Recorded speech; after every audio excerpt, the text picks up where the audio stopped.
I'm here because I'm a business owner and a taxpayer, and have to pay taxes a lot of different ways. I'm tired of seeing money spent on unnecessary inefficiencies that I'm sure you are. I'm here because I believe that we can't sustain our current investment in highways. As taxpayers, we must advocate for a balance of the systems to get the kind of efficiencies we need for sustainable transportation infrastructure.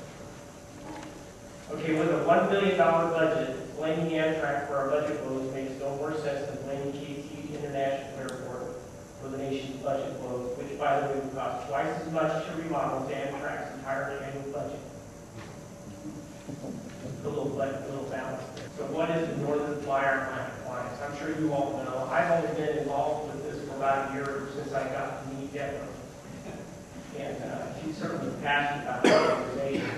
The NFA is a nonprofit, community-based advocacy organization dedicated to intercity passenger rail expansion between Fort Worth and Kansas City to Wichita and Oklahoma City. Pretty good definition. Because of their advocacy efforts on behalf of the reinstatement of passenger rail on this corridor, our company, which consists of about 45 people right now, so better than 80 since about 2005. But what is interesting about what we do is we do business all over the United States and in Canada. We're licensed in all states. A lot of travel. So that's why I think we're mostly interested. We had an office in Texas for a long time, and I'll tell you a little bit about that.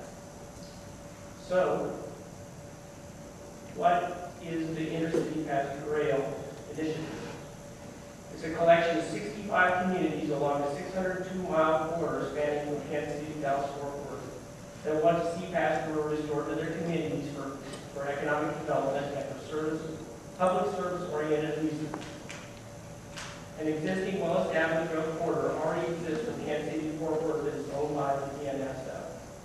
Currently, under the current scenario, we need to consider these tracks to be upgraded to accommodate passenger trains, which would improve the transportation of both goods and people in the region and tie in well with the current and tier 10 intermodal rail facilities that are being constructed. So here's the actual gap. If you look up here on the screen. It's not that the rails aren't there, but the passenger service is not. Okay? So what the plan to do is to close that 200-mile service gap that you see between the two arrows. The need is about serving the public, the business community, and lowering overall transportation costs to the taxpayer, which we'll talk more about later. By closing this gap, the South Central Rail Corridor will be connected to the Chicago Hub network, essentially connecting this part of the country to the rest of Amtrak's national system. What would be the impact of this? In addition to providing businesses with travel modes that allow business people to remain productive, ridership is expected to be very high. So high that Amtrak states this would be a very successful train.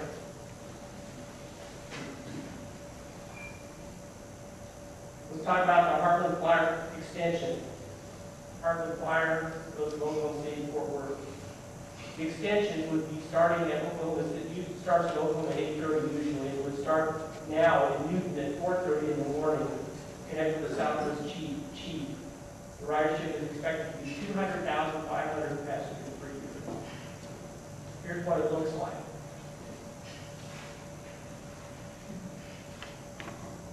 Pretty straightforward.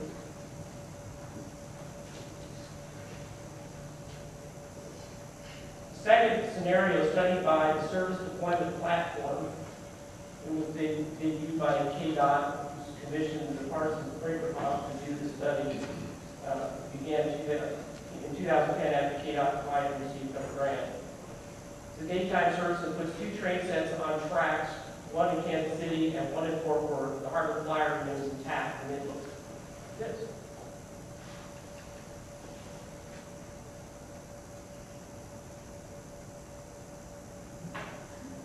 Pretty straightforward. Thank you, Deborah.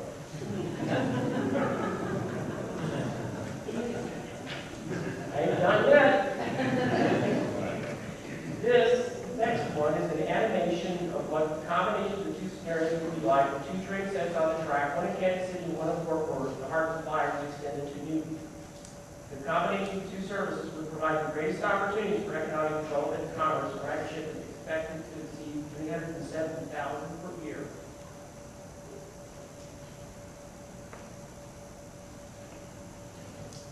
Makes sense, doesn't it? You want to see that? Yeah.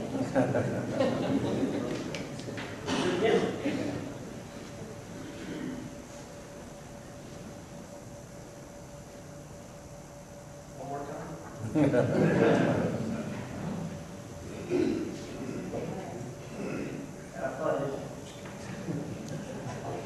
Okay, the Kansas City Fort Worth Intercity Passenger Rail Initiative. What can a passenger train do for this region? 30,000-foot view of what a passenger train can do. By upgrading existing freight tracks, freight will travel at faster speeds. Farmers, ranchers, and manufacturers are used to market faster and more efficiently. For every 1 mile per hour gain in speed system-wide, railroads save approximately $40 million annually in fuel costs. So Congress and consequent tax revenue will grow, helping to solve the current budget woes in Kansas and Oklahoma. The backbone of industries of oil and gas and agriculture are the industries that connect the 3 states of Kansas, Oklahoma, and Texas. All use rail as the primary means of transport, therefore benefit significantly from improvement in rail infrastructure. Also, if you haven't noticed, wind energy and emerging industry also use rails as the primary means of transportation. You've not seen the rail cars with blades and rotor heads on them all over the place without paying attention. Huge amounts of commerce will occur between the 3 states of Kansas, Oklahoma, and Texas as a result. By making it a cheaper and easier way to get from one large metro area to another, commerce and tourism overall will increase. Last but not least, serving the needs of the existing businesses such as my own. So I'm going to throw, an interesting little study that I did. It's pretty simple, and you just have to think about what it takes to travel from here to Fort Worth. So here's a simple little comparison between cars, airline, and trains. I don't know how many of you have driven between Fort Worth and Kansas City. I have to live down in Houston, and I get to Fort Worth and think, geez, I still got 4 hours. You get really wore out. But if you look at the cost, as an owner, what I would have to reimburse or what opportunities I would lose as a consulting firm. For someone to sit in a car, it's going to cost me, hard cost, about $550. That's just mileage.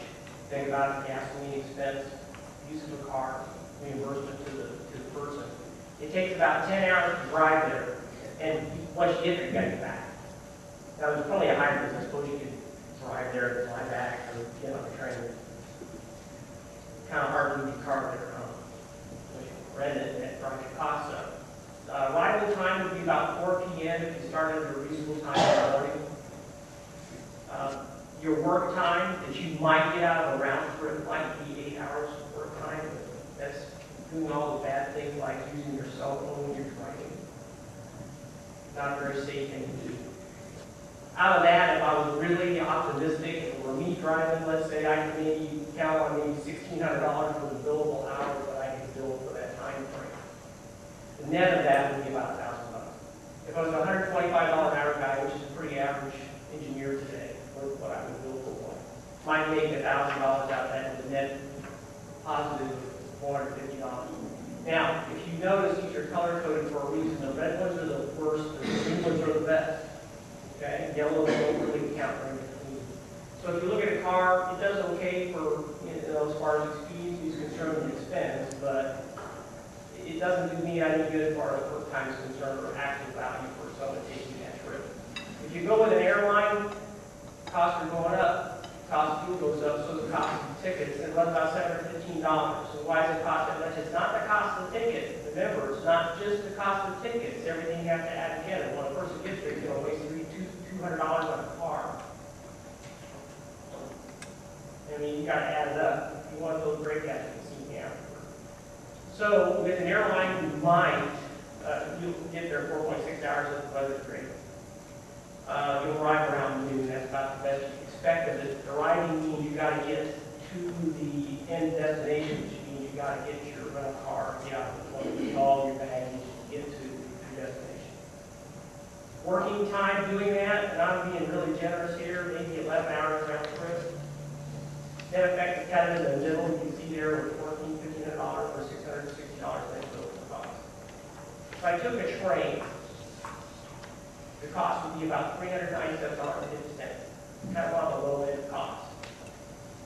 Yeah, it takes the longest amount of time. Admittedly, it takes the longest amount of time, but I can be productive for the vast majority of it. If I can be on my cell phone, nobody wants to hear someone loud mouthing on a cell phone around me, but you know, we could all work that out. Plus, I can do Wi-Fi the entire way. I don't know if you've used Wi-Fi on a jet. I have. It's funny how it works really good on half the flight, but half the flight doesn't work. Not to mention the fact most of the time they're keeping people using this stuff. For what reason, we're not so sure. Anyway, so with the train you get in at 7 p.m., you basically chop the whole day, but you've got 9 hours of usable time that one can use because your Wi-Fi connection. Okay. Net effect is I can build that out, and I basically count the daylights out of the value. The value for the train is much better. Let's talk about other amenities. I rated cars, airlines, and trains for various things. Safety, weather, and comfort. Does anybody feel comfortable on an airplane? How many of you are really comfortable in a car today? Comfortable to a degree. But what about the truck drivers out there now that are using their cell phones? Have anybody noticed the incoherency of the truck drivers nowadays? Dangerous to drive a car. You got to be always on your guard. You should be using your cell phone. On a train, somebody else is driving, for heaven's sake. You can get up and you can go to the restroom when you need to. If you need something, you can get up and go find it. You don't have to pull off when you have to, when you can find a convenient stop, which is usually about 40 minutes, take a minute, one way to go, right? Anyway, so from my perspective, if you look at convenience from my way of looking at it, there's a certain optimum distance for working kind of it. You get beyond that in any of the airplanes, win. But clearly the advantage to me goes to rail travel. So why have rail for business? Well, there's studies out there, and I'm not going to be the one to tell you about them, but according to KU and Texas A&M, you can see a significant economic return on investment between 3.2 to 1 or 4.5 to 1. At least that's what Texas A&M found. So the existing carbon flyer has a 4.5 to 1 return on investment. But others are going to talk about that more so than me. I'm not an expert there. It's productive, safe, easy, weather-resistant travel. I can't tell you how many times I've been stranded in airports, particularly in Chicago. I don't know why it is, but it's always Chicago. That you can't get back because the weather shut the airport down. I don't know, how many people have had that happen to them? Like spending the night in the airport because you can't get a room? Not very much. New opportunities for construction along the rail corridor. So obviously when we open up the rail corridor, there'll be opportunities for new businesses to pop up along those locations with the train lines going. So that increases more interstate commerce.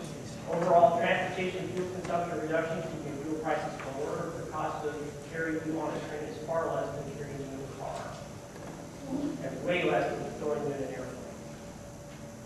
So that will end up in more disposable. So need passenger rails to be profitable.